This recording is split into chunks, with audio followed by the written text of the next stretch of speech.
Ini hari Minggu yang luar biasa ya. Saya diundang tadi malam datang jam 10, saya melihat ini 2 sesi yang penuh full sesak di sini ya. Jalanan penuh, gereja penuh. Ini Bandung luar biasa di sini ya. So, hari ini saya akan coba sharing kepada Anda semua satu sesi ya, marketplace. Jadi saya adalah pembicara marketplace mengenai dunia usaha, dunia bisnis di sini ya. Karena saya ingin persiapkan Anda untuk 10 tahun mendatang. Ya. Jadi kita nggak bicara besok, minggu depan atau apa, tapi 10 tahun mendatang. Bagaimana kita akan menanggapi dan persiapkan usaha kita, anak-anak kita semua ke 10 tahun mendatang. Ya, tadi pagi saya sedikit kebablasan 15 menit, mudah-mudahan yang sekarang bisa pas-pasan di sini ya. Tapi nggak kalah, ya, nggak kalah kontennya di sini. Saya malah ada tambahan sedikit di sini. Mudah-mudahan ya, tadi kalau ada yang mengikut lagi silahkan juga di sini supaya komplit di sini ya. Baik, kalau boleh saya start slide saya, silakan. Ini yang kedua ya, betul ya, sesi kedua ya. Oke, sip. Jadi pertama adalah bangunlah bisnis kerajaan Allah. Ya, kalau saya boleh tanya, siapa yang di sini yang punya bisnis? Oke, sedikit banget ini, 4%. Oke, yang kerja sebagai profesional? 4%, oke, 8% kerja atau punya bisnis. 92% ngapain? Saya curious nih, pengen tahu banget 92% ngapain? Oh oke, cuma nikmatin bunga bank Pak katanya gitu loh. Wonderful, oke. Nah, hari ini saya akan share mengenai potensi Indonesia bisa menjadi David of Asia. Punya bayangan dengan kata itu? Indonesia menjadi Davidnya Asia. Punya bayangan? Tahu ceritanya David kan? Negara yang kecil, dulu dilecehkan, kecil, kerempeng gitu kan. Tahu-tahu bisa mengalahkan raksasa, betul? Itu David. Saya rasa ini juga berlaku buat perusahaan Anda.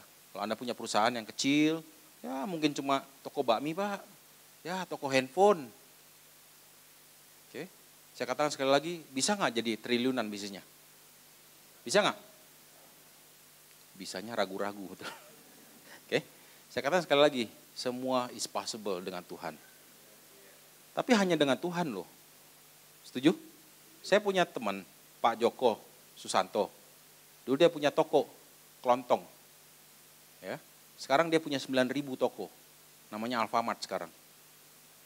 Dulu waktu ketemu saya, di awal-awal punyanya Alfa Gudang Rabat, masih ingat Gudang Rabat? Aset dia 1 triliun. Akhirnya aset dia 38 triliun. Dalam waktu berapa tahun? Anda yakin bisnis Anda satu toko handphone bisa triliunan? Masih nggak yakin juga. Hah? Possible? Sangat possible Bapak Ibu. Dengan Tuhan, dengan pengetahuan, dengan skill. Tujuh? Tapi bukan dengan cuma ngomong doang. Dengan Tuhan saya yakin. Dengan Tuhan yang tapi doing nothing. Ini yang saya mau bicara di sini, ya, selalu di marketplace itu seru, karena apa? Down to earth. Down to earth apa? Ngomong membumi. Oke? Kita belajar banyak sekali yang ada di bumi di sini juga, jadi jangan cuma minggu doang kita pandangan ke Tuhan, tapi Senin Sabtu kaki sama tangan kita tidak ada sama Tuhan. Ini yang kita takutkan ke depan juga seperti itu gitu loh. Jadi walk the talk istilahnya di sini. Baik, background sedikit saja. Nama saya Yongki Susilo, saya adalah Executive Director di Nielsen, saya ada profesional di sini. Oke, saya juga ngajar di UI, MMUI, kelas bisnis, master. Saya satu-satunya kayaknya profesor yang tidak punya PhD. Saya cuma punya bachelor. Tapi teman saya Renald Kasali minta saya ngajar. Sekarang udah nggak boleh ada peraturan. Yang ngajar master degree mesti PhD. Ya nggak boleh jadinya. Ya saya bilang saya siap lah kalau guest lecture prinsipnya. Jadi kalau saya lihat dari 42 pengajar di UI waktu itu business school semua PhD. Saya doang nggak ada PhD-nya. Saya nggak minta ngajar di sana, saya diminta di sana. Saya juga nggak tahu. Ya, ini adalah Tuhan yang punya rencana di sana. Prinsiply ya saya banyak pengetahuan mengenai retail 20 tahun di Nielsen. Saya ingin share kepada Anda semua. Saya ngarang buku Retail Rules buat anak-anak muda yang ingin belajar retail, baca di sana. Karena retail adalah backbone, tulang punggung ekonomi Indonesia. Anda mesti belajar retail. Oke? Kalau Anda belajar retail, Anda bisa ngajarin orang retail juga di sana. Karena penting sekali. Konsumsi Indonesia 53% kontribusinya kepada ekonomi pertumbuhan. Growth ekonomi kita. Oke? Kalau sampai kecil, kita sudah babak belur Bapak Ibu. Ya, misalkan saya deh, konsumsi kita kontribusinya cuma 25%. Kita udah babak belur dari tahun 2008 kemarin. Habis. Tapi karena konsumsi kita tinggi, 53%, kita selamat Bapak Ibu. Negara lain udah hancur lebur, kalang kabut, kita masih enak-enakan belanja motor, belanja mobil paling tinggi di dunia. Oke, ini yang menyelamatkan kita, konsumsi lokal di sini. Baik, ya. Hari ini saya coba menjawab beberapa pertanyaan ya dari Anda semua di sini. Sedikit beda mungkin dengan kebaktian-kebaktian lainnya di sini. Pertama adalah mau cek lagi dengan kita semua, apa sih impactnya gereja kepada kehidupan kita di sini? Apa impactnya kepada roh kita di sini, spirit kita di sini? Sebagai businessman atau sebagai profesional, ada impactnya nggak? Apakah habis kebaktian, besok Senin, nggak ada impact, udah lupa kemarin hari Minggunya? Karena sering, ya, ada periode-periode tertentu, saya juga udah cerita, setiap pulang gereja, saya senggolan sama istri. Tadi pendeta ngomong apa ya? Intinya apa tadi ya? Poinnya apa ya? Jadi besok apa yang saya mesti lakukan? Gak ada answer, principally. Oke?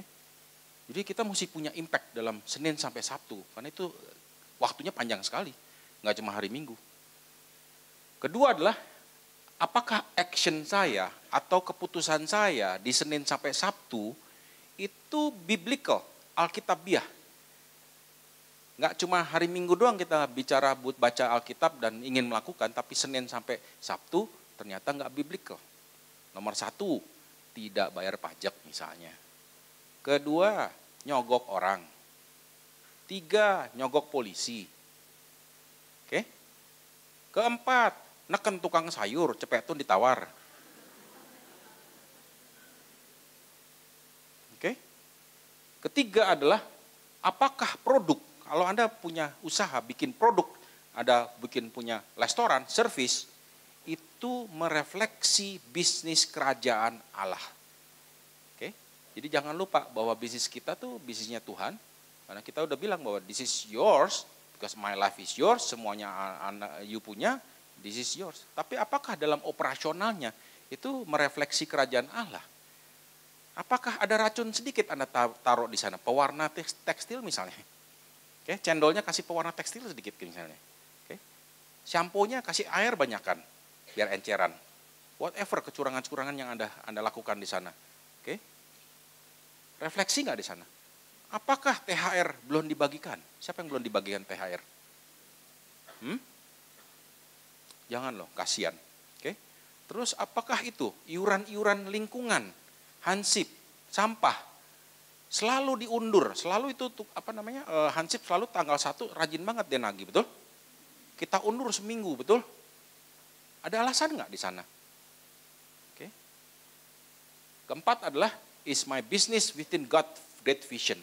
Apakah bisnis kita yang sederhana, cuma toko handphone ini bisa jadi bagian visi bisnis kerajaan Allah keseluruhan? Ikut nggak misinya Tuhan, bisnis di Indonesia? Ya, hari ini saya akan paparkan, mudah-mudahan Anda bisa catat. Kalau nggak sempat nyatet, bisa meta filenya, Anda bisa sharekan lagi di dalam perusahaan Anda di sana. Tapi I want you to write down something. Kalau begitu Anda nulis, Anda pernah baca bukunya Reinhold nama Mielin. Setiap Anda dengar sesuatu, Anda lakukan sesuatu, menulis, itu terbentuk mielin. Mielin itu seperti satuan kimia yang di otak di sana. Itu udah terbentuk di sana. Jadi nggak akan lupa. Kalau Anda cuma ngapa-ngapain, cuma dengerin begini ya, saya yakin pulang ditanya nama istri, nggak ngerti tadi ngomong apa ya tadi. Oke, so prinsipnya you have to do something. Baik, nah, business workplace breakthrough yang kita butuhkan ke depan 10 tahun mendatang adalah breakthrough. Setuju? Bosen kita bisnis begini-begini aja, betul? Betul? Misalnya tumbuhnya cuma 5%, 7%, itu aduh bosen Pak, betul? Nggak ada perubahan baru. Pernah kerja di tempat pekerjaan begitu? yang setiap hari kerjanya sama terus nggak ada perubahan-perubahan. We need a breakthrough, betul. Sesuatu yang exciting. Oke? Nah, untuk bertumbuh ada 3 hal di sini. Apakah kita bertumbuh dalam kebenaran? Are we grow in truth dalam pekerjaan kita, dalam bisnis kita? Berubah paradigmanya. Ya, dulu mainnya murah meriah, perang harga. Sekarang saya mainnya quality, Pak. Orang mau banting-banting harga, saya malah naikin harga, Pak. Dan bingungnya bisnis saya masih malah naik, Pak. Pernah ngalamin itu? Nggak pernah, karena kita ngikutin arus sebelah kiri. Perang harga, ayo terjun perang harga. Tapi orang yang kenal bisnis kerajaan Allah terbalik dia. Saya malah naikin kualitas saya, Pak. Saya membedakan diri saya karena ini adalah bisnis kerajaan Allah. Saya nggak main perang harga, nurunin kualitas, saya malah tinggiin. Tuhan berkati luar biasa seperti itu. Oke. 2 adalah pertumbuhan keahlian. Are we growing in competence? Apakah kita menumbuhkan pengetahuan kita soal industri, ya, soal tantangan, dan soal skill saya dan staf-staf kita di sini. Kita kasih training dia nggak? Sebentar lagi 2015 adalah trade free trade, setuju? Nah ini dia, nggak berpengetahuan, nggak ngerti betul. Orang Malaysia, orang Thailand, dia bisa kirim barang seenaknya ke Indonesia, jualan di sini. Mau jualan baju, jualan buah, whatever Pak, dia mau jualan. Dia malah ngerebut kerjaan kita, Bapak Ibu. Dia bisa kerja di sini, terserah dia. Apakah tenaga kerja kita mampu bersaing dengan mereka? Oke, orang Filipina ngomong Inggrisnya jago. Orang Malaysia ngomong Inggris juga jago. Kita masih ngomong Sunda di sini. Oke, nggak apa-apa sih. Oke, tapi bisa saing nggak? Ini sekali lagi ya, are we growing our competence di sana? Ya. Dan terakhir adalah, apakah kita bertumbuh dalam kepedulian, grow in care. Kalau Anda baca misinya di sini adalah very simple, menjadi umat yang memberkati kotanya, Pak. Kadang-kadang ini dia, kita udah tulis misi di sini. Tapi kok saya kelihatannya yakin di sini ya. Anda pulang sampai hari ini pun mungkin udah berapa tahun di gereja ini, mungkin kita nggak ngerti. Maksudnya apa Pak ya? Saya eksekusinya gimana Pak ya? Supaya bisnis saya bisa berdampak pada kota kita. Betul? Setuju? Nggak ngerti, betul? Saya bisnis aja Pak, nyari duit Pak, nyari untung, marketing, IT, udah. Tapi impactnya apa ke kota kita?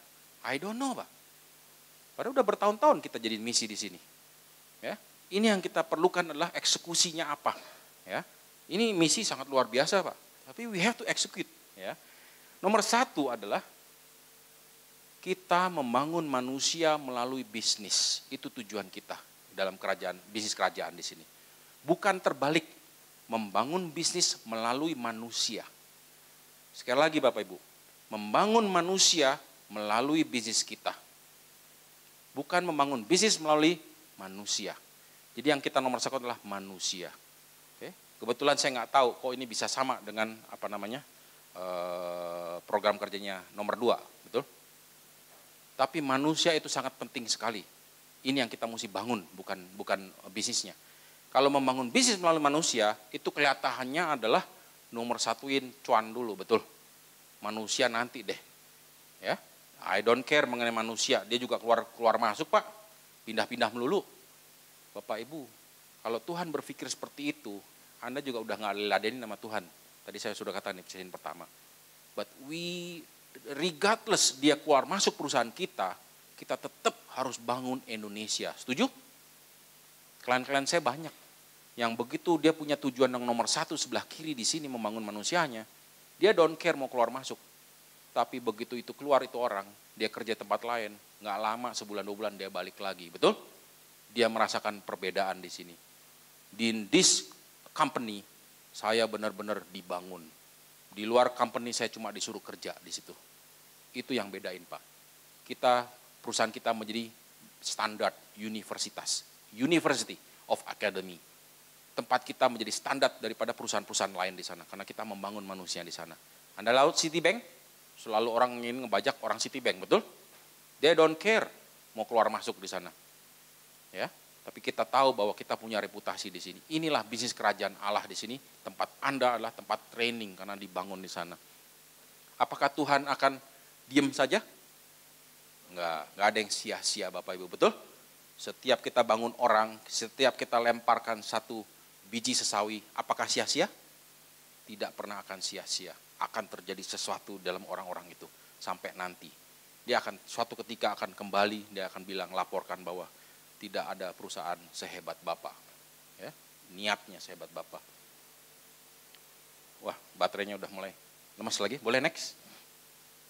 Oke, ya. Saya katakan sekali lagi. Kalau kita renungkan di marketplace, ya, ada informasi di sana bahwa Allah adalah pencipta bisnis. Setuju? Lagi zaman awal juga demikian. Ya, dia ciptakan satu taman Eden di sana, banyak binatang. Nanti ada Adam dan Hawa mulai bikin family di sana, adalah terjadi bisnis pasti. Cari makan, ya, doing something, trading dan macam-macam di sana. Makanya disitulah tempat terjadinya satu, membangun kemakmuran, mulai membangun keuangan, ya, karena untuk bisa menilai. 3 adalah membangun kesehatan di sana. Tapi yang penting dari semua ini adalah kesehatan jiwa. Bapak Ibu, pengusaha bisa luar biasa, pengusaha bisa juga tidak luar biasa. Tapi yang penting adalah jiwanya sehat, betul? Pengusaha luar biasa, jiwanya nggak sehat, buat apa? Betul? Useless. Duitnya triliunan, but he does not, dia nggak punya tujuan hidup, lemes, kawin 5 kali. Buat apa? Di hadapan Tuhan nggak ada artinya di sana. Jiwanya nggak sehat di sana. Ini dia keseimbangan. Ya, ini yang kita di marketplace lagi ngebangun. Indonesia akan luar biasa ekonominya 10 tahun mendatang. Cuma kita worry Bapak Ibu, begitu ini anak-anak muda, by the time nanti Indonesia akan raya dan jaya, mereka nggak tahu apa artinya ini kekayaan semua ada di tangan dia, duitnya triliunan, dia akan berantakan. Keluarga berantakan, bisnis berantakan, nggak tahu gimana ngaturnya. Yang dipentingin adalah cuan. Anda lihat sekali lagi misinya udah kena di sini. Tugas kita adalah membangun keluarga Bapak Ibu, betul? Banyak orang kaya tapi tidak bisa bangun keluarga, keluarganya berantakan. At the end mau meninggal dia nyesel setengah mati. I don't have anybody in the world. Saya nggak punya apa-apa, percuma saya punya kekayaan, dia bilang di sini. Sekali lagi Bapak Ibu, keseimbangan. Punya macam-macam berkat, tapi keluarga nomor 1, Tuhan lebih di atas nomor 1 lagi sekarang. Seperti itu. You have to understand. Makanya Tuhan harus ikut dalam pekerjaan kita, ikut dalam bisnis kita di sini. Itu tidak terpisah. Saya gereja Pak Minggu. Senin Sabtu lain Pak. Itu bisnis Pak, nggak bisa. Bapak Ibu nggak bisa. You have to understand bahwa bisnis dan kerajaan adalah punyanya Tuhan di sini. Itu harus reflect, ya, kepada Allah. Anda lihat di bawah di sini. Masyarakat atau individu yang kehilangan etika kerja, ya, kehilangan etika kerja akan mengalami kemerosotan ekonomi. Anda bisa melihat negara-negara, kenapa itu negara miskin? Very simple. Orangnya tidak punya etika. Setuju? Ya, kenapa Singapura negara kecil, satu pulau di sana, kita cuma terbang sebentar, setengah jam atau 1 jam. Kok lain ya, betul? Kok di sana makmur, orangnya di sana teratur, karena mereka punya etika, buang sampah nggak sembarangan, clear semua, transparent semua, seperti itu kelihatannya ya, seperti itu. Bisa nggak kita jadi kayak Singapura? Bisa nggak? Kita akan menjadi negara yang luar biasa Bapak Ibu. Percaya itu? Kita akan, bentar lagi ya. Oke. Ketawa, berarti ngomongnya nggak apa? Oke. Kita akan jadi negara luar biasa. Tren dinamika saat ini, investasi berhasil mengambil alih fungsi bantuan. Bapak Ibu masih ingat? Kalau kita bikin gereja, bikin acara, minta sumbangan. Oke. Ke depan kita namakan investasi. Oke. Makanya kita di gereja butuh orang-orang luar biasa dalam hal bisnis. Saya yakin semua di sini 70% pasti kerja atau punya bisnis, betul? Meskipun tadi nggak ngaku, ya 30% yang hidup dari bunga juga boleh. Oke? Kita kerajaan Allah membutuhkan. Anda baca, Anda klik di Google nanti, 7 mountain, 7 gunung. ada gunung media, ada gunung macam-macam.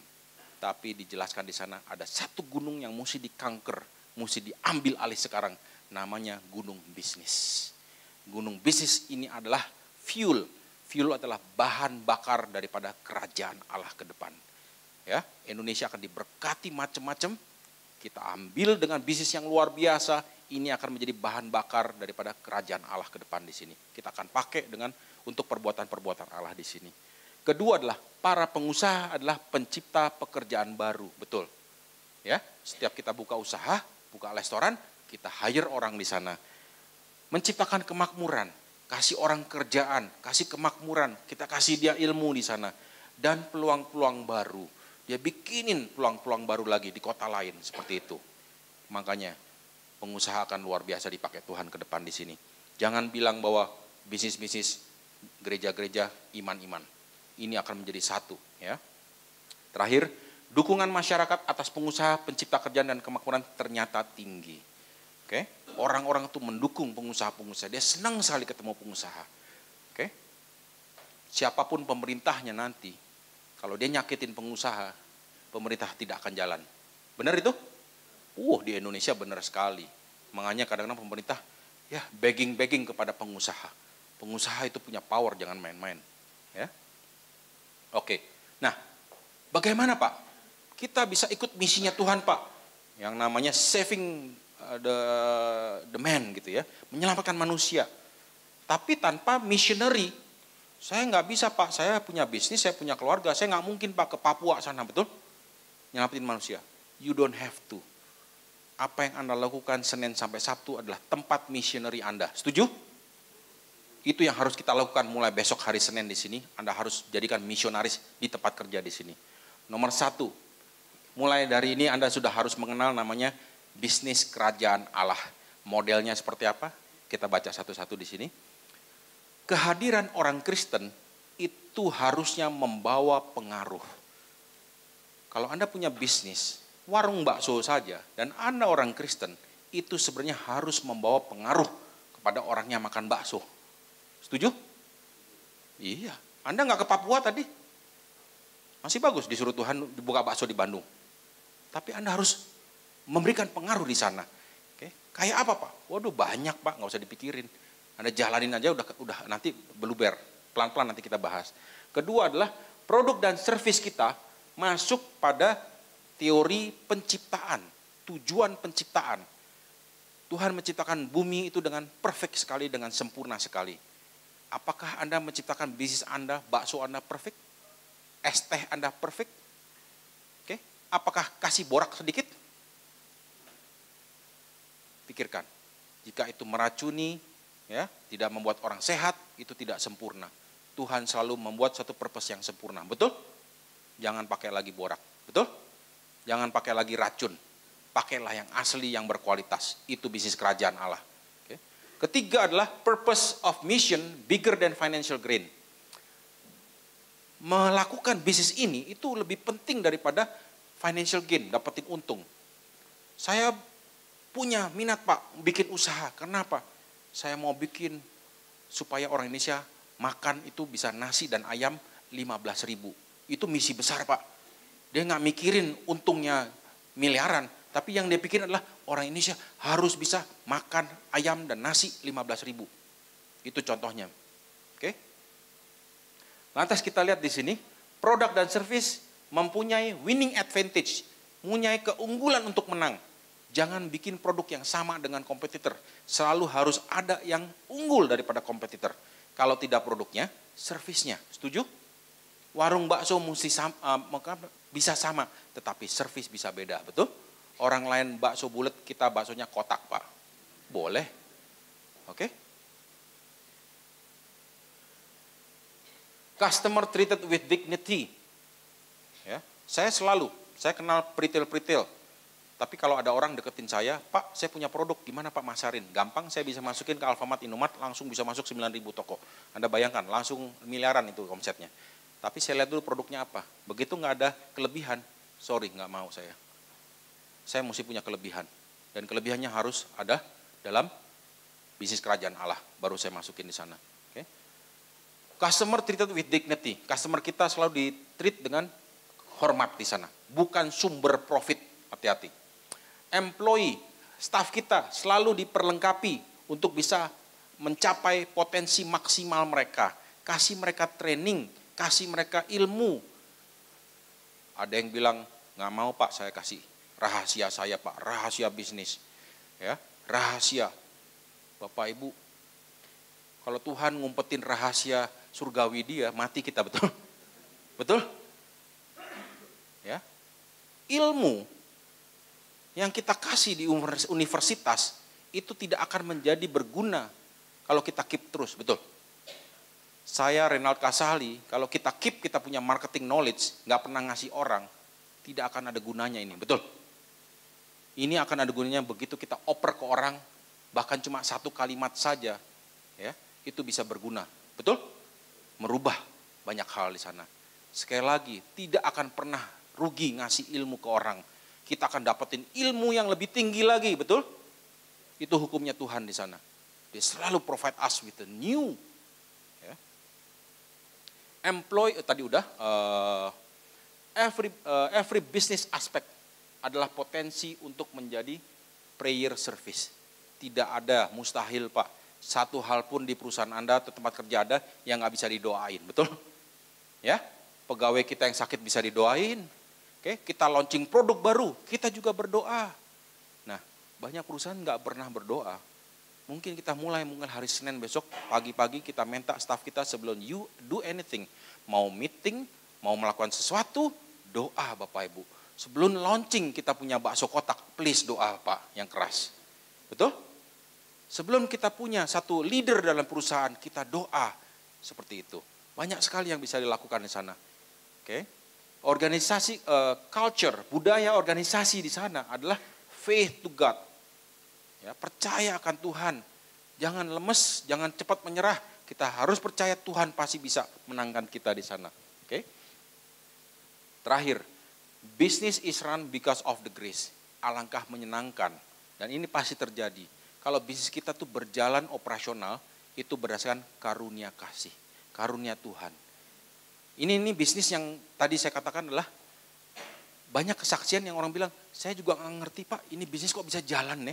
Saya cuma mulai doang, tapi tahu-tahu jalan, tahu-tahu terkenal Pak. Saya juga nggak ngerti sekarang. Enak nggak bisnis kayak gitu? Luar biasa, betul? Dan itu sebenarnya bisnis Tuhan tuh begitu, kita nggak ngerti. Saya bukan backgroundnya demikian, tahu-tahu diajakin, saya nyemplung, saya perbaiki sedikit, tapi saya doa terus. Tuhan akan kasih jalan, setuju? Tuhan kasih akan kelebihan-kelebihan. Tiap hari kasih kreativitas-kreativitas. Roh Kudus itu bekerja kadang-kadang kita nggak pernah tahu, betul?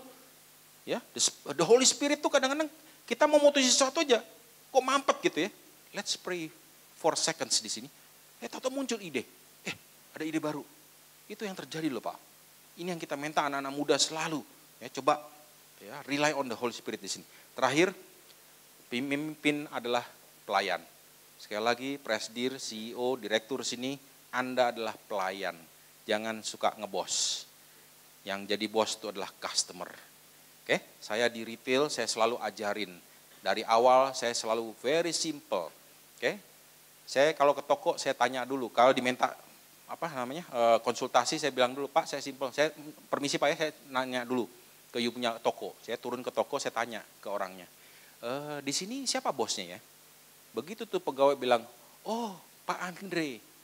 Salah besar. That's why this organization is not working. Karena dia salah taruh pemimpin Pak di kepala mereka. Oke? The boss is not the presidir. Bosnya itu adalah siapa? Customer, betul? Bahkan yang presidir ini digaji sama customer, betul? Betul? Meskipun digaji itu cuma 50.000 ke minimarket, dia taruh tuh tiap minggu 50.000, tapi semua presidir sama stafnya tuh dapat susu anaknya tuh dari dia, betul? Mercy di depan itu majang, Alfat di depan itu dari duit 50.000 tuh, betul? Saya katakan sekali lagi, itu dia salah besar. Begitu itu staf itu bilang, oh bos saya customer Pak, ya itu dia. Itu baru jalan. Tapi begitu terbalik, saya yakin ini bosnya pasti gila kehormatan, betul? Kalau datang pasti disapa, wah semua bersih, betul? Kalau bos datang semua bersih, hormat semua. Customer datang, dicuekin. Customer datang dicuekin. Oke, terbalik besar. Ya, ini yang kita mau rubah. Servisnya berubah di Indonesia di sini. Jangan kalau ada bos doang semuanya patuh. Oke. Baik, Korea mengalami marketplace miracles. Sudah terjadi di Korea. Anda lihat di sana Korea tahun 1958. Gubuk-gubuk, ya, sederhana sekali di sana. Sekarang masyarakatnya, rajanya IT, teknologi, industri, betul? Anda akan lihat Apple lama-kelamaan akan keambil sama Samsung leadershipnya. TV, LG, Samsung, betul? Apalagi iPad, LG, Samsung ke depan bentar lagi. Semua hidup kita LG sama Samsung, Bapak Ibu. Untung istrinya nggak LG sama Samsung. Anda lihat, akan berubah. Oke, Anda lihat itu Sungai Hangang. Siapa yang udah pernah ke Korea? Tahun lalu saya liburan ke Korea sana. Itu dulu Bapak Ibu, Hangang seperti itu. Kalau lagu itu apa namanya? Gangnam Style tahu? Tahu? Pura-pura nggak tahu. Padahal saya tahu Anda jogging-jogging gitu ya. Anda lihat Gangnam Style, itu jembatannya Anda lihat jadi trademark ataupun landmarknya di Korea di sana, luar biasa. GDP per kapita mereka sekarang 22.000 di sana. Diberkati. Tuhan berkati Korea. Terjadi apa waktu itu ya? Conference ya. Kristen sedunia itu di Korea. Ya. Bentar lagi, percaya nggak Anda? Setelah Korea tuh Indonesia. Enggak, saya nanya percaya enggak, bukan amin. Soalnya percuma amin tapi emang bener katanya gitu kan. Oke, setelah Korea adalah Indonesia. Enggak minggir-minggir dulu ke Thailand dulu, ke Filipina dulu, enggak. Indonesia Pak. Anda lihat ke depan ya, 10 tahun mendatang Anda perhatikan. Kalau kita masih punya umur. Ya. Kita lihat di sini, ini adalah pertumbuhan ekonomi dunia, udah mulai membaik. Ya, kemarin parah sekali. Jadi dari 3,0 tahun lalu, tahun ini adalah 3,6 mudah-mudahan. Tahun depan 3,9 total dunia. Nah itu masing-masing kontinen ya. Anda lihat kontinen mana sih yang pertumbuhannya kok beda sama yang lainnya? Yang mana? Asia Pasifik Bapak Ibu. Pertumbuhannya di atas 6%.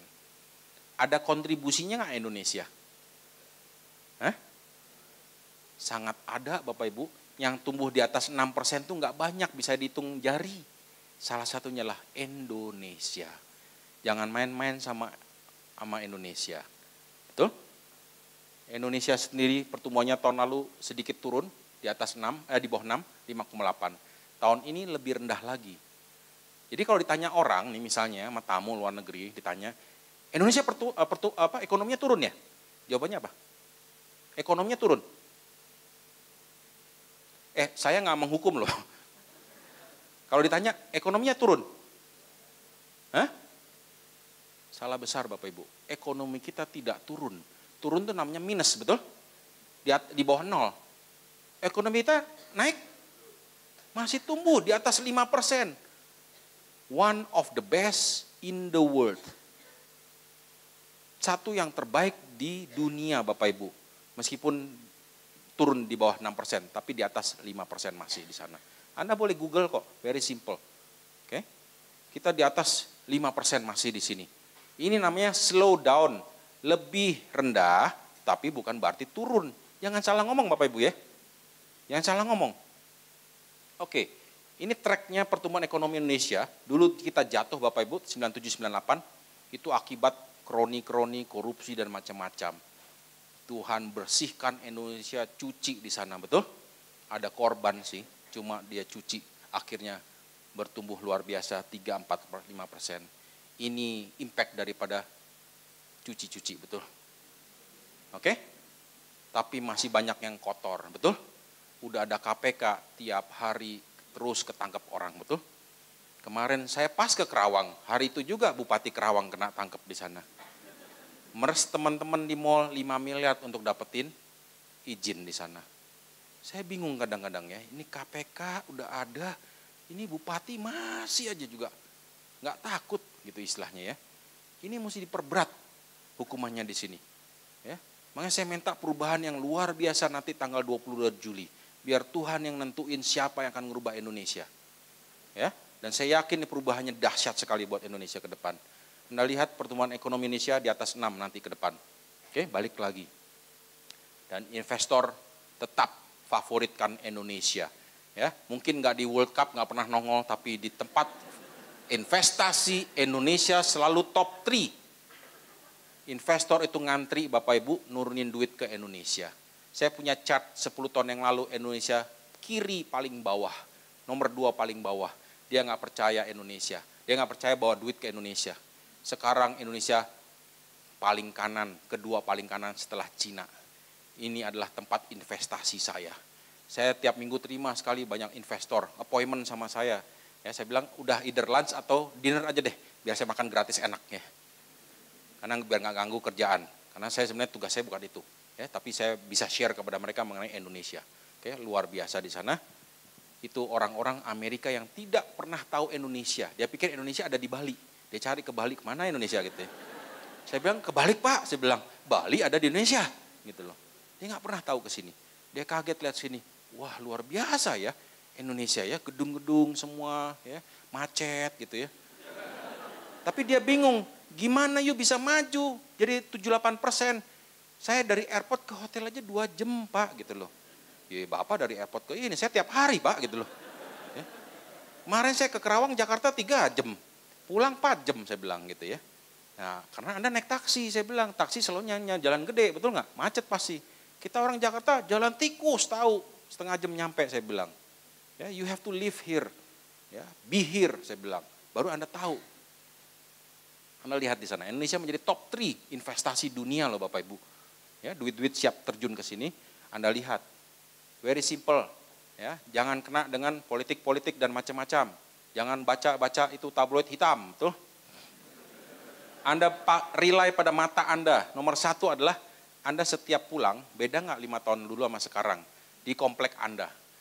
Ada rumah baru, betul? Rumah lagi renovasi sekarang, betul? Itu jalanan masuk makin lama makin nggak bisa dijalanin, mobil parkir semua tiap malam, betul?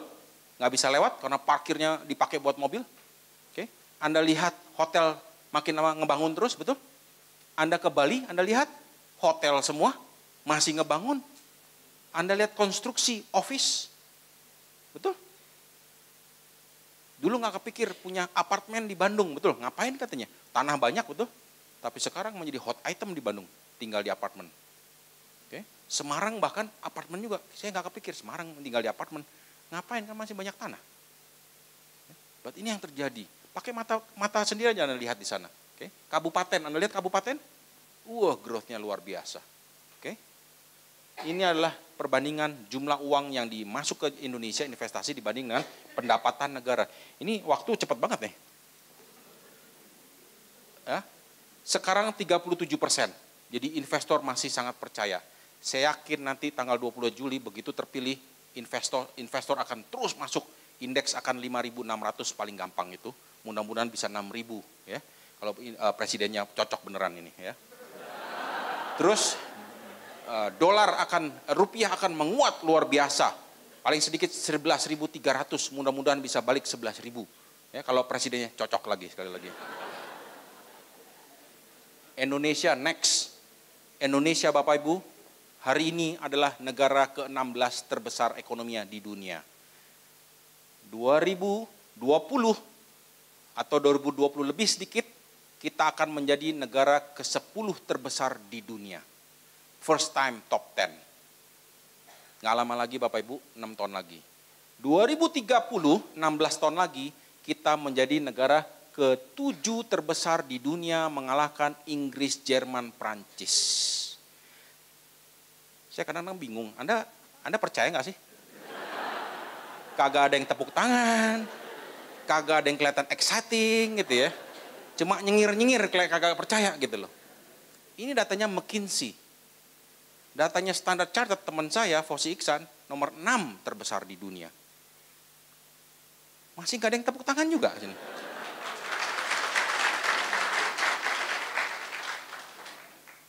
Emang kayak PSSI.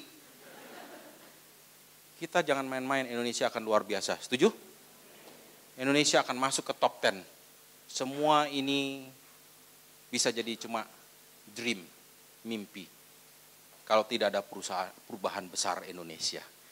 Tidak ada jalan baru, infrastruktur, tidak ada pelabuhan baru, mindsetnya masih birokrasi, amplop di bawah terus, bikin IMB susah, betul? Harus dirubah transparan. Oke? Kita lihat di sini, Jesus was in marketplace. Kita perlu bisnis kerajaan Allah masuk ke Indonesia 10 tahun mendatang, sehingga perusahaan-perusahaan itu punya orang-orang luar biasa, CEO, presidir yang pelayan-pelayan yang mengerti kerajaan Allah di sini. Bukan orang yang lulusan luar negeri yang pinter tapi etikanya tidak ada. Banyak orang-orang pinter tapi etika tidak ada. Sekali lagi orang tua di sini ajarkan anak Anda etika luar biasa di setiap makan malam. Betul? Pak, saya makan malamnya sendiri Pak, katanya kagak pernah mana katanya. Bahaya besar Bapak Ibu. Makan malam itu adalah makan bisnis Bapak Ibu. Bisnis antara ayah dan anak di sini. Turunkan semua ilmu, semua pengetahuan kepada anak-anak Anda. Dia akan garap pasar Indonesia. Tapi sekali lagi etika. Bukan soal pinternya saja tapi etikanya di sini. Oke? Lihat Jesus in the marketplace. Selalu dia berserta 12 pengawal dia, ya, disciples dia berbicara interaktif di sini. Talking about the mission, the vision. Oke? Disciples dia juga orang marketplace. Orang-orang yang terlibat dalam hal perdagangan juga, service juga di sana. Oke? Bukan pendeta-pendeta, ya, istilahnya di sana. So we are in the marketplace. Jadi jangan pisahkan antara firman, iman dengan pekerjaan di sini. Jadi satu. Saya yakin 90% di sini adalah pebisnis ulung di Bandung di sini. Ya. It means you are anointed for business. Anda diberikan satu karunia luar biasa dalam hal bisnis, betul? Orang lain itu susahnya setengah mati, dapetin untung, dapat cuan yang biasa, dapat bisnis yang luar biasa. Anda gampang saja tinggal angkat telepon jadi dealnya, betul? Anda gampang tinggal tanda tangan begini, deal langsung jadi di sana. You are anointed for business. Sekarang tergantung apakah Anda mau dipakai atau Tuhan atau enggak ke depan. Oke? Anda harus mengerti peran kita apa Pak sekarang jadinya. Yes, kita harus masuk dalam bisnis kerajaan di sini. Oke? You must embrace.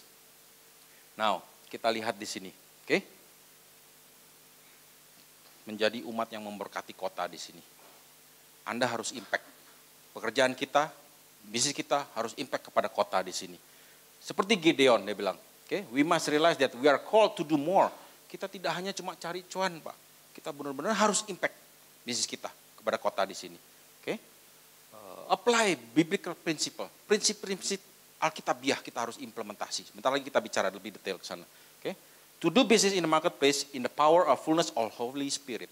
Kita melakukan tugas kita, pekerjaan kita, staff kita semua dengan penuh Roh Kudus di sini. Ya, hindari kecurangan-kecurangan dan macam-macam.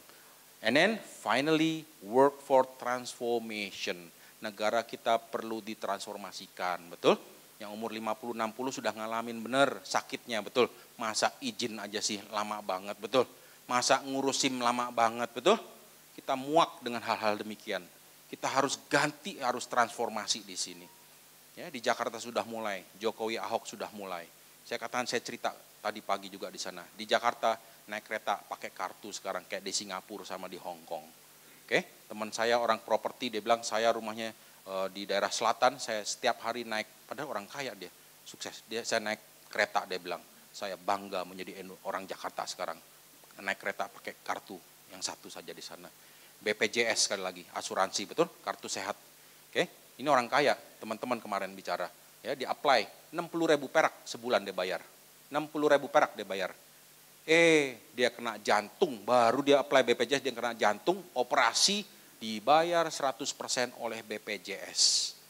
Negara sudah menanggung Anda. Dulu kita muak sekali, nggak pernah ada yang mau tahu, betul? Untung Anda kaya di sini, kasihan yang orang-orang nggak kaya di sana. Nggak ada yang jaga kesehatannya. Sekarang ditanggung oleh pemerintah. Kita benar-benar bangga dengan Indonesia sekarang, betul? Kayaknya belum terjadi di Bandung nih kayaknya. Kita lihat di sini. Transformasi ekonomi berbarengan dengan transformasi rohani Bapak Ibu. Kalau kita mau dirubahkan ekonomi kita, rohanilah yang berperan di sini. Oke? Pak, biarin deh Pak, nanti si presiden yang baru, biarin aja tuh Pak, si Ahok yang jalan, gampang Pak. Oke? Bapak Ibu, mulai dengan satu orang saja. It start with one person. Di Jakarta, it start with two person. Jokowi Ahok tadi. He changed a lot of things. Mereka merubah banyak hal. Tenabang diputar balikan. Meja diputar balikan oleh Jokowi Ahok. Oke, taman-taman dulunya kumuh-kumuh, preman-preman dirubah jadi taman yang luar biasa di sana. Banyak sekali yang dirubah oleh mereka di sana. Oke. Perubahan real. Oke. Di atas batu karang. Ketika hati diubahkan, kebudayaan berpengaruh. Sebelum we change the culture, hatinya harus dirubahkan. Anda perhatikan kalau di perusahaan Anda ada kebudayaan, budaya namanya nilep, ya, budaya ngambil barang, nyolong barang, macam-macam budaya nggak bagus. Gimana clearnya? Gak bisa Bapak Ibu, you have to touch through the heart. Dengan hati mereka dulu, Anda rubahkan. Tapi tanya dulu Bapak Ibu, hati Anda dulu, bosnya di sini berubah nggak? Hati Anda nggak berubah, anak buah nggak berubah, betul? Tadi pagi saya cerita di sini, ada satu perusahaan air minum gede ini. Kalau saya sebutin brandnya Anda tahu di sana. Ya, itu ternyata dalamnya banyak tikus karena teman saya jadi direktur komersialnya sekarang. Ya, terchallenge dia ngerubah. Ya, saya diajak ke puncak, saya present mengenai market di sana, saya ngobrol. Kenapa tikus itu nggak digeser aja, dibuang-buangin? Nggak gampang Bapak Ibu, itu tikus mengancam bosnya. You geser saya tuntut you masuk penjara karena bosnya nilep pajak. Sekali lagi terbelenggu lagi. Ya, hati-hati anak muda, saya katakan sekali lagi, begitu you bikin bisnis yang baru, start from scratch and then zero corruptions. Setuju? Bersih, 100 bersih, kita bisa melesat langsung ke atas di sana. Nggak perlu diganggu-ganggu sama tikus-tikus seperti ini. Oke? Kenapa perusahaan Anda nggak maju-maju? Sorry, tolong dicari, mungkin ada tikus di perusahaan Anda. Saya katakan sekali lagi, ya, banyak sekali tikus. Jangan berpuas Bapak Ibu, kalau bisnis dalam kerajaan itu selalu pakai EST, the best, bukan pakai ER. Kalau bikin restoran, saya lebih enak Pak, toko saya lebih terang, lebih murah, paling gampang itu lebih murah, turunin harga doang soalnya. Semuanya pakai ER di sini. Sekali lagi, kalau ditanya orang gimana kabarnya? Baik. Bapak Ibu, baik itu adalah musuh daripada great. Good is the enemy of great. Allah kita tuh apa? Great atau good? Our Lord is great. So that's why our product, our service must be greatest in Bandung. Sorry to say. Not only good. You have to be greatest in Bandung. Setuju? Itu bisnis kerajaan di sini. Oke? Anda lihat di sini. Setiap bikin produk. Saya punya baksonya lebih gede Pak. Ya. Brighter, lebih enak Pak, stronger, faster deliverynya Pak, easier. Hari ini Anda faster, easier. Minggu depan bisa disusul sama yang lain? Ada yang lebih faster? Ada yang lebih faster? Bisa Bapak Ibu, semua lebih faster bisa, betul? Hari ini Anda bikin produk di Indonesia, bawa ke Cina, lusa ada produk sama dengan Anda, setuju? Setuju? Oh iya, Anda nggak percaya? Ya, teman saya bisa minta produk Anda, dia bawa ke Cina, lusa dia akan muncul dengan produk yang persis. Makanya iPhone sekarang udah bukan yang spesial, betul? Semua touchscreen, semua hampir sama teknologi, kalau dibuat duplikat. Makanya tujuan kita adalah, saya paling malu kalau bisnis kerajaan selalu bilangnya, we are cheaper Pak. Itu anak SD bisnis juga bisa cheaper, betul? Tinggal turunin harga aja, itu SD juga bisa. Oke, tapi bisnis kerajaan selalu the greatest di sini. Anda lihat dari track di sini, 1993 sampai 2002, ini perusahaan-perusahaan yang pakai ER, ya, lebih bagus, lebih ini, kalah performance-nya dengan yang pakai EST di sana. Kalau mau murah, sekalian aja the cheapest, betul? Jangan cheaper besok lusa dikalahin orang lagi, cheaper lagi. Sekalian yang paling murah, the cheapest. Berani nggak Anda? Itu Walmart, the cheapest. Karena dia rubah infrastrukturnya. Excel juga demikian, rubah infrastruktur. Keahlian adalah ngerubah. Sehingga dulu make SMS itu 900 perak dulu. Dirubah sama Pak Hasnul, teman kita, menjadi 100 perak sekarang, betul? Tapi langsung disikat lagi sama orang lain. 0,0001 rupiah, betul nggak? Okay. Hottest retail, Target. Orang Amerika tahu, who is the hottest? Target. Jadi saya tanya sekarang yang punya restoran, Bakwan, Batagor, which is the greatest Batagor? Sampai Anda nggak menyebutkan rumah makan Anda, I'm sorry to say, ya, Anda akan dikalahkan suatu ketika. So, saya minta Anda menghadapi ekonomi yang luar biasa ini, daya beli yang meningkat ini ke depan. Sekarang 4.000 sampai 5.000 US dollar per kapita. Bentar lagi adalah 7.000, 8.000. Okay? We have to see, Anda harus melihat Indonesia itu berubah. Konsumennya di 10 tahun kemarin berubah. Tantangan kita adalah 10 tahun mendatang kayak apa konsumennya, maunya kayak apa. Ya, tadi pagi saya jelaskan secara detail. Maunya adalah produk-produk yang luar biasa, namanya adalah convenience. Produknya mudah dipakai. Betul? Multifungsi, sekali pakai skincare sekarang ada whitening, ada anti-aging, betul? Kalau cuma pelembab doang, jualannya susah sekarang, Pak. Oke, sekali minum langsung dapat sesuatu, betul nggak? Air minum sekarang pasti ada tambahannya, betul? Oke, ada alkalin, ada isotoniknya, ada anti kankernya, seperti itu. Itu yang selalu, ya, convenience. Kedua adalah healthy, ya, selalu sehat. Atau kedengarannya sehat, ya, itu penting, betul? Itu makanannya laku sekali. Ya. Ketiga adalah convenience, looking good, produk-produk looking good. Habis Indonesia cari dulu makanan menuhin perut, ya, dulu selalu bilang kampung tengah, sekarang udah nggak kedengaran kampung tengah. Orang Indonesia makan sekarang udah luar biasa. Saya kadang-kadang bingung, di Jakarta tuh sekali makan sekarang udah 1 juta, ya seperti itu per orang. And then lately, sangat biasa gitu loh. Okay. Yang dicari adalah penampilan sekarang. Ya, setelah makannya dia bisa beli, sekarang penampilan yang dia coba beli, betul. Yang dia coba beli penampilan di sana. Banyak yang operasi mata sekarang. Oke, dan operasi yang lain-lainnya juga di sana. Jadi ini yang dia coba cari di sana, looking good product. See things differently. Apa sih yang dimauin consumer sekarang? Jadi jangan berpikiran 10 tahun yang lalu. Kalau bikin rumah bakso tuh yang begini, yang enak. Oh, enak sudah biasa sekarang. Harus ada yang lebih. Ya. Kita harus sudah mulai menginspire consumer. Consumer sudah harus diinspirasikan. Ciri khas kelas menengah adalah inspirasi. Semua orang cari inspirasi. Makan aja cari inspirasi, betul? Tadi malam saya tiba di sini jam 10 malam, Bandung. Itu ke PVJ, saya setengah jam dari tol ke PVJ. Ngapain di PVJ ya? Cari inspirasi pasti, betul. Kalau cuma makan aja banyak di warung-warung lain. But they want inspirasi. Atau memberikan inspirasi pacarnya, gitu kan. Oke, mudah-mudahan bisa cepat gitu jadinya. Ini yang mesti dikasih di sana. Kalau perang harga, siapapun bisa di sana. Anda lihat setiap hari Jumat, Carrefour, Giant, Hypermart, perang harga terus, betul? Saya nggak tahu mau sampai kapan. Saya nggak yakin ini akan berlangsung terus. Oke, pasti ada yang meninggal di sini. Benar, Anda lihat di sini, perang harga terus, nggak ada yang dicari di sini. Tadi saya challenge sekali lagi, Bapak Ibu, balikin ke consumer lagi ke depan.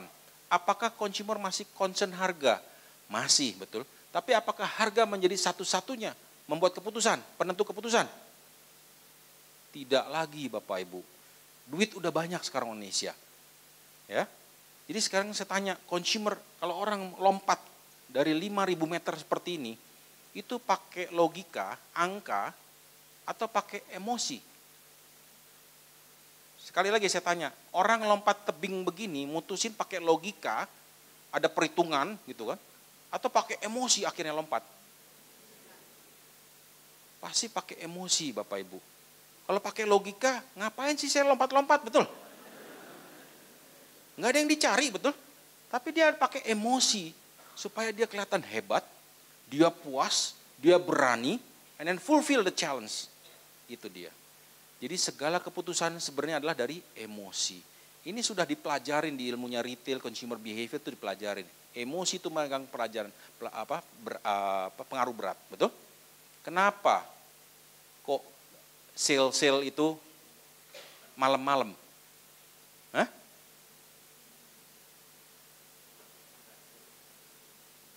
Supaya ada gairah, betul?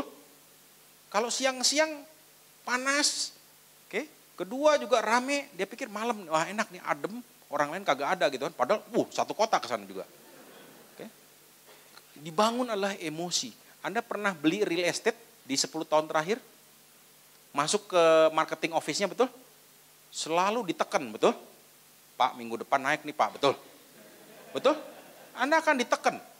Asuransi juga demikian. Jadi semua jualan tuh pakai emosi Pak. Cara majangnya, merchandising-nya juga demikian. Saya punya software Nielsen, majang barang di supermarket itu yang eye level, apa yang mesti dipajang. Karena we wanna trick them. Ya. Emosi leads to action. Jadi kalau Anda ingin menginginkan consumer tuh bikin action secepat-cepatnya untuk beli, emosilah yang harus ditonjolin. Jangan potong diskon. Sayang Pak gitu loh. While reason leads to conclusion. Reason itu cuma conclusion doang. Saya kasih gambar di sini. Anda cari gadget keliling-keliling, Anda lihatin feature benefit gitu kan. Angkanya juga lihatin. Tapi at the end Anda beli produk satu itu. Ya, ketika ditanya, kenapa Ibu you beli produk ini? Jawabannya simple di sana. Karena saya suka yang ini Pak. Kedua, saya prefer ini Pak. Banyak hal-hal yang barunya. Ketiga, I feel good about this Pak. Enak Pak. I feel good. Tidak harus dengan harga Pak, betul? Tidak harus dengan harga. Selalu dengan reason. Saya tanya, kenapa Anda beli rumah yang sekarang Anda tinggalin? Kenapa? Kalau begitu tanya kepada teman, saudara, kenapa you beli rumah ini nih? Padahal yang lebih mahal ada, yang lebih murah juga ada. Kenapa pilih ini? Selalu jawabannya adalah, nggak tahu Pak, kelihatannya saya serak aja di sini, betul? Istri saya serak Pak di sini, nggak tahu. Jadi ada emosinya di sana gitu loh. Jadi kalau saya tanya lagi, tadi pagi saya tanya, kenapa Anda menikah dengan istri atau suami Anda? Murah? Lagi diskon waktu itu? Hah? Because I like him Pak, betul? I love him Pak. Because he has money lot Pak. Prinsipnya you suka, ya, untuk bisa dorong. Ini yang dimainkan emosi sekali lagi. Makanya sekarang restoran, main tema, ya seperti itu. Oke? Nggak berasa dia. Makan 100.000 nggak berasa karena suasananya dia bangun. Ke depan 10 tahun lagi ekonomi Indonesia yang dicari, Anda boleh catat quality of life.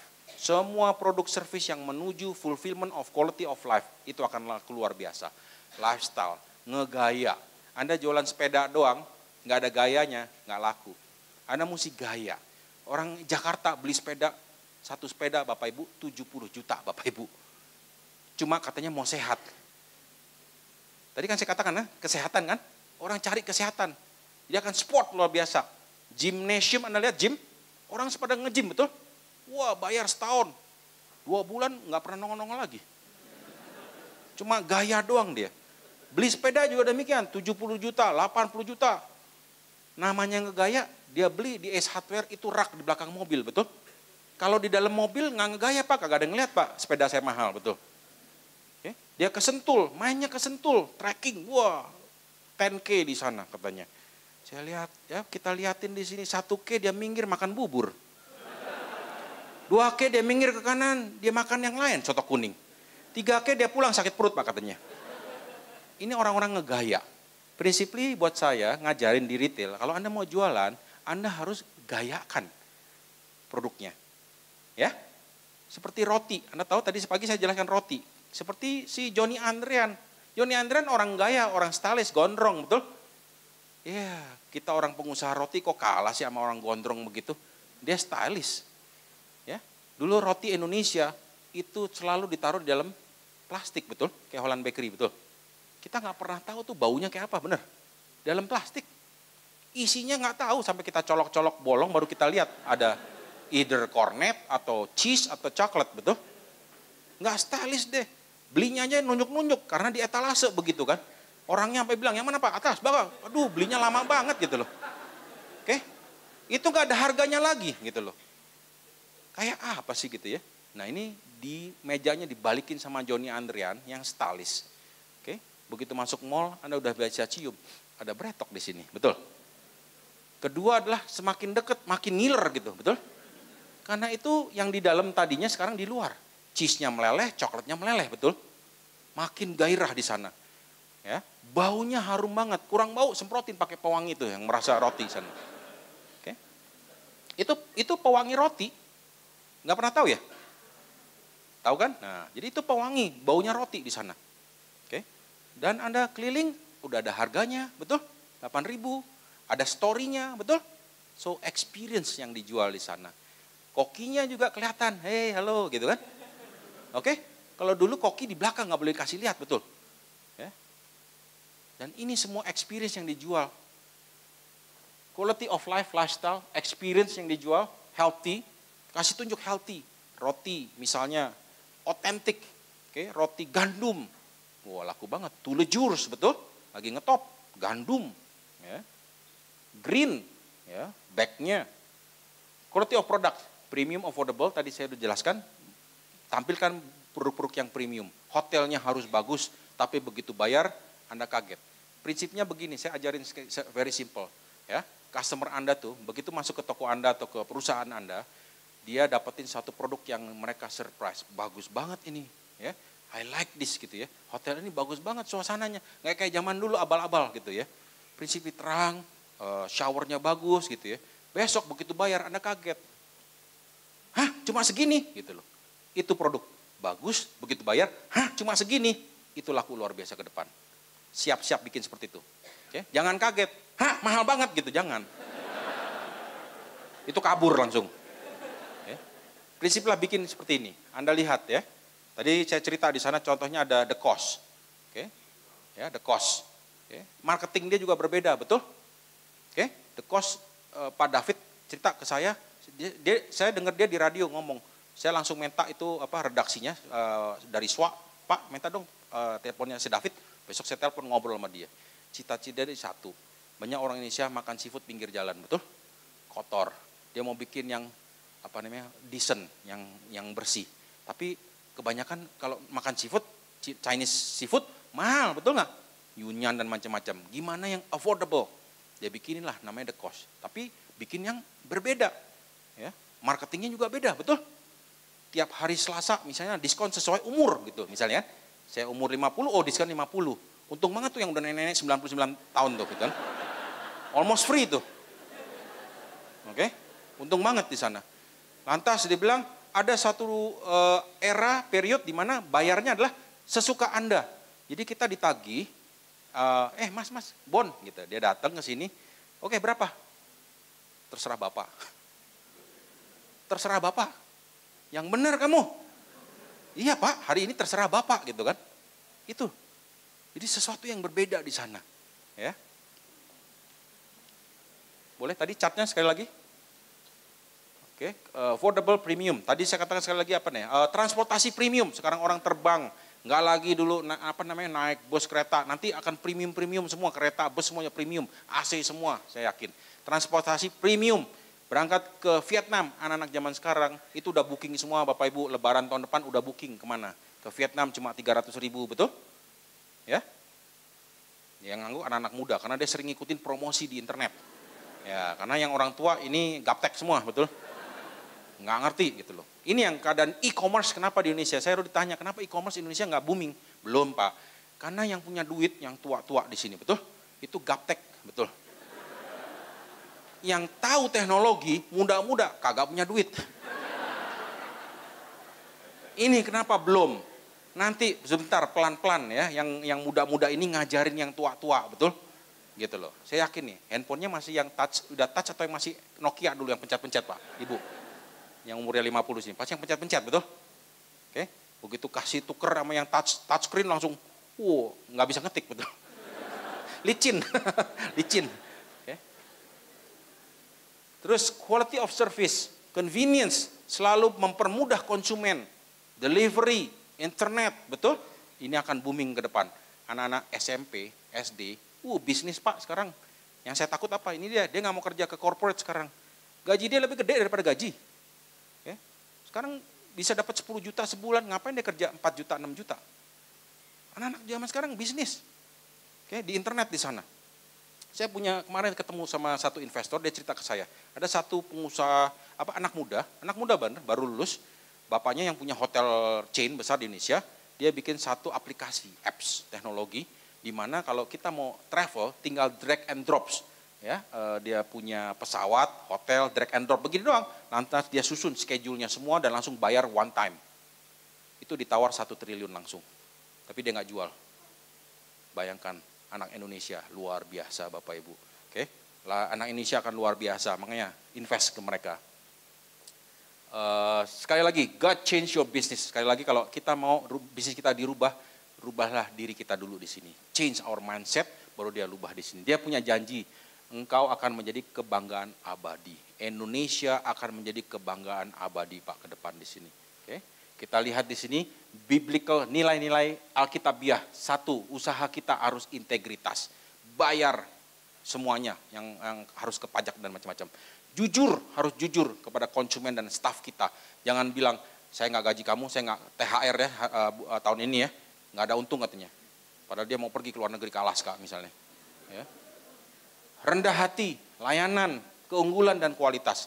Mainlah di kualitas. I'm sorry to say, ini sudah menjadi rahasia. Kerajaan Allah adalah tempat berkualitas di sana. Oke, suatu ketika kalau Anda di retail, saya kasih kesaksian di sini. Ini ada satu retail lokal di sana yang mainnya di kelas atas premium. Ini ada pemain Prancis retail masuk ke Indonesia, besar sekali. Mainnya diskonnya setengah mati. Kalau orang, nggak punya iman, nggak punya prinsip kerajaan Allah, dia langsung terjun bebas juga ikutin diskon, betul? Dia takut, dia mainin harga juga. Ya, tapi kalau punya iman enggak. Ya, saya punya teman, dia bilang, no, I play with quality. Saya bahkan naikin harga saya naikin kualitas saya supaya beda sama itu orang, jauh sekali. Di sono diskon tapi lousy, tapi di saya makin naikin. Dia naikin harga malah. Hasilnya malah lebih luar biasa Bapak Ibu. Hasilnya malah lebih luar biasa. Karena orang kelas atas, dia cari makin mahal makin bagus, betul. Ini orang Indonesia ini lain bener lain. Di Jakarta Selatan, itu harga kalau makin murah, makin kagak laku. You mahalin, makin dicari orang. Itu orang Indonesia luar biasa. Yang selatan di sana ya. Lain sama yang utara. Ya, utara lain, rumahnya gede-gede, lampu gak pernah dinyalain, gelap terus. Irit listrik. Ya. Kita mesti standar yang tinggi dalam hal behavior usaha kita di sana. Nomor 1, jangan pernah memberi suap. Ngerti? Ini suap uang maksudnya, bukan nyuapin suami atau pacar, bukan. Jangan pernah membeli suap atau menerima suap. Tolong pasang besar-besar di perusahaan Anda. Kedua adalah bayarlah pajak Anda. Dan kalau sudah promosiin di perusahaan Anda, saya pembayar pajak. Kedua, bayarlah staf Anda dengan gaji yang kompetitif. Jangan sampai menyengsarakan mereka. Saya larang dalam gathering saya tantang ibu-ibu di sini. Siapa yang masih suka ke pasar? Siapa yang ke pasar? Oke, beli sayur, masih nawar, 100 perak ditawar. Kasihan Bapak Ibu, benar-benar kasihan. Mereka sudah susah Bapak Ibu. Kita jangan sengsarakan mereka 100 rupiah. Parkir aja di Jakarta udah 4.000 Bapak Ibu. Ya, kenapa ditawar gitu 100 perak di sana? Employee juga demikian. Ya, kasih mereka kemakmuran. Katanya kerja di bisnis kerajaan Allah, gajinya kok begini banget, istilahnya gitu kan. Jadi mereka nggak bangga. Oke, next. Ini adalah satu contoh di sini, pembayar pajak teman kita di KBC, Kingdom Business Community. Ya, dia bayar pajak setahun kemarin 3,6 miliar, tahun ini sampai bulan Juli doang 5,4 miliar. Anda lihat berarti perbedaannya. By the end of the year dia pasti bayar 11 miliar, betul? Anda berapa kali lipat bisnisnya naik? 3 kali lipat Bapak Ibu, 300. Talaga Sampiren, kalau Anda ke Jakarta ada di Ancol, ada di BSD. Restoran, very simple, bayar pajak. Dulunya juga enggak sama. Dia baru realize bisnis kerajaan Allah enggak bisa begini. Ya, tikus-tikus akan ada di mana-mana. Sekarang tikus saya matiin, tapi saya juga matiin diri sendiri dulu yang lama. Jadi bisnis yang baru di sini. Bangga pembayar pajak sekarang. Kalau teksnya aja 11 miliar, itu omsetnya berapa betul? Cuma jualan apa? Gurame goreng. Anda bayangkan cuma gurame goreng sama ayam goreng Bapak Ibu 11 miliar. Teksnya doang loh. Luar biasa Bapak Ibu, betul? Sekali lagi. Anda lihat di sini, plan for next leader. Kenapa? Tuhan ciptakan buah itu selalu ada bijinya. Enak kan kalau mangga kagak ada bijinya, betul? Tinggal potong telan, betul? Duku tuh enak banget, betul nggak? Kenapa sih mesti ada biji pahit itu duku gitu? Apalagi duren, betul? Ya. Karena Tuhan mau ngingetin, ini buah enak, terakhir ada biji, jangan dimakan juga, betul? Ini orang Indonesia suka direbus, dimakan juga bijinya juga gitu. Jadi nggak ada lagi regenerasi, buah-buah enak kagak ada regenerasi, betul? Jadi sekali lagi ini tolong ditanam Bapak Ibu, tolong kasih ilmunya ke anak-anak muda sekarang, saudara, mereka lebih luar biasa lagi, betul? Tanamlah ini semua, jangan lupa tanam. Kita juga nggak menghasilkan buah enak, tapi juga menghasilkan bibit yang luar biasa ke sana. Ini tadi saya sudah ceritakan, pakai otak kanan. Anak muda otak kanannya lebih gede, betul? Saya katakan challenge sekali lagi kepada orang tua di sini, selalu mendorong anaknya menjadi insinyur, menjadi dokter, betul? Kalau bisa jadi dokter, kalau bisa jadi insinyur, betul? Oke, lulus dari Amerika, insinyur, komputer, macam-macam, masuk kerja di Indonesia, Jakarta, gaji pertama berapa? 4 juta, 6 juta sekarang, betul? Ada anak nggak lulus SMA, bikin musik, enak banget kayak Ariel begitu, ya kan? Miliaran Bapak Ibu. Otak kanan akan menjadi sumber keuangan luar biasa, kreativitas. Makanya sangat beruntung Indonesia punya departemen industri kreatif, Ibu Mari. Tanggal 1 April kemarin saya dan teman-teman berlima kita launching Hari Marketing Indonesia 1 April. Kita mau orang Indonesia membangun brand, bukan bikin produk lagi tapi membangun brand.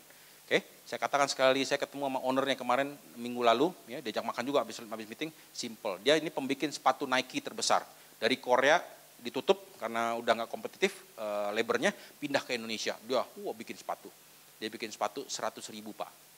Oke, 100.000 sepatu sports. Oke, kirim ke Amerika atau kirim ke Jerman. Cuma dicoret-coret sama orang Amerika mau orang Jerman. Di Amerika cuma dicoret begini doang. Oke, di Jerman dicoret-coret begini doang, 3 garis. Oke. Dibalikin ke Indonesia, dia jual 1,5 juta rupiah. Jadi 1.400.000-nya diambil oleh pembuat kreatif di sana, cuma nyoret begini doang tugasnya. Saya katakan sekali lagi.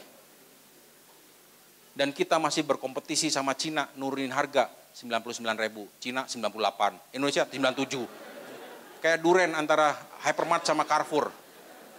Terus kalau turunin harga, labor kita mau makan apa Bapak Ibu, betul?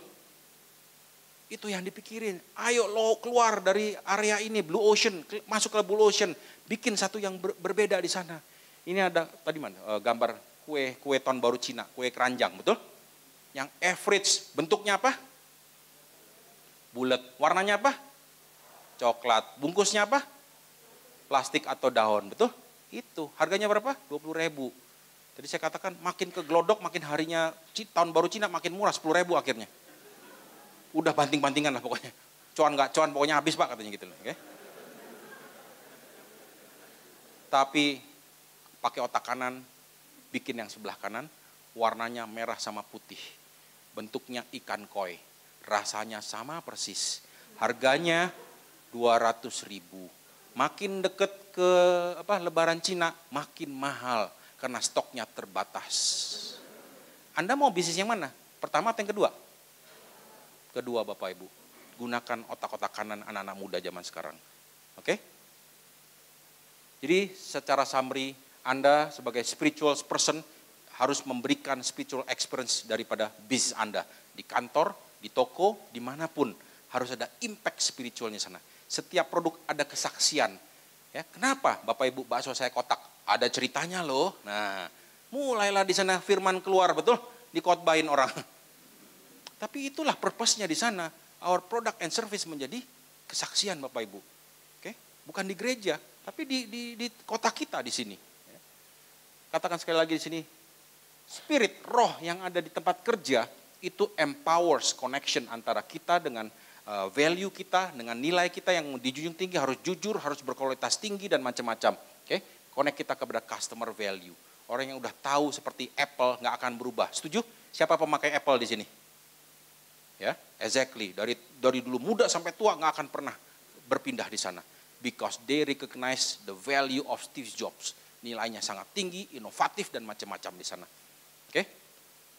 Nah, saya katakan sekali lagi, karakter daripada kita di sini itu yang berkepentingan merubah nasional di sini. God's character, the character of the man. Ya. Negara yang gagal itu karena karakter manusianya, Bapak Ibu. Setuju? Anda masuk deh ke daerah yang susah diatur orangnya, betul? Ada? Nggak mau kerja, males gitu kan? Waduh, pasti ekonominya mundur pasti di sana. Oke? Alright, so Indonesia akan luar biasa 10 tahun mendatang. Anda lihat ya, menjadi negara ke-6 atau 7 terbesar di dunia. Oke? Saya bandingkan, tadi juga pagi sudah saya bahas di sini, sangat penting soalnya. Ini janji Tuhan melalui Cindy Jacobs di Prophetic, Anda bisa search di internet.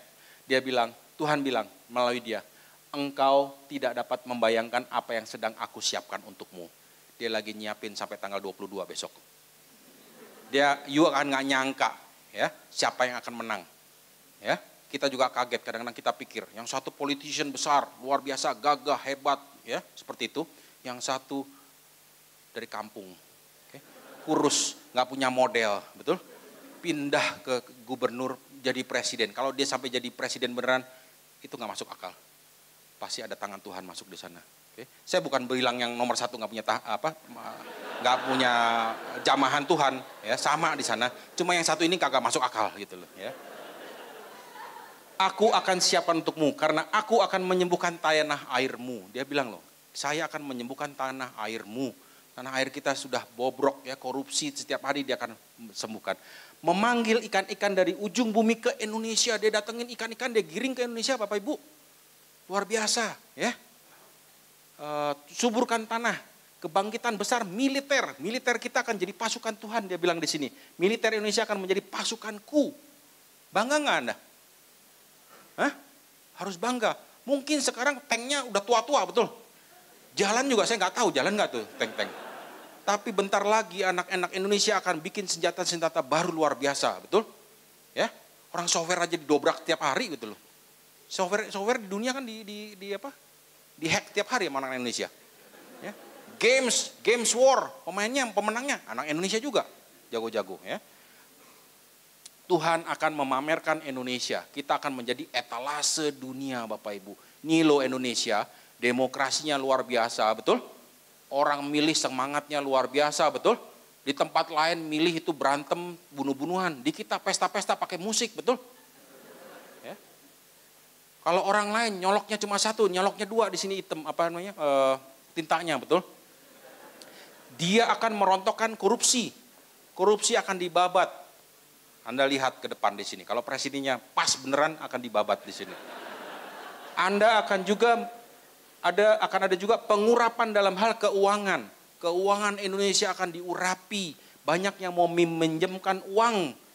Bikin IMB dimudahkan tuh. Saya nggak tahu nih Cindy Jacob emang tahu IMB susah di sini. Saya juga bingung. Tapi ini 2002 ini. Kok dia tahu ya Ahok sekarang bikin beginian? Ya, bikin IMB, saya bikin rumah 2 tahun lalu, itu susah sekali IMB masih. Tapi begitu Ahok masuk, sekarang kurang ajar di online ini. Mudah banget sekarang. Ya, 2 tahun lalu masih susah. Ya. Saya nggak tahu di Bandung. Oke. Makanya mesti milih kayak Ahok gitu. Kemurahan dari banyak orang yang akan memberikan engkau uang, itu yang saya katakan, investor akan datang ke Indonesia. Siap, duitnya miliaran, ratusan miliar, triliunan untuk bantu Anda. Indonesia dipanggil Tuhan untuk melepaskan keuangan kepada ujung-ujung bumi. Anda bayangkan, kita nggak peminjam tapi meminjamkan uang. 2011 Indonesia sudah mulai minjemin 1 triliun.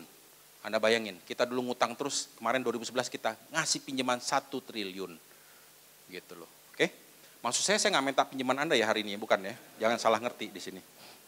Saudara perlu menginvestasikan waktu dan uang dalam program-program untuk anak-anak.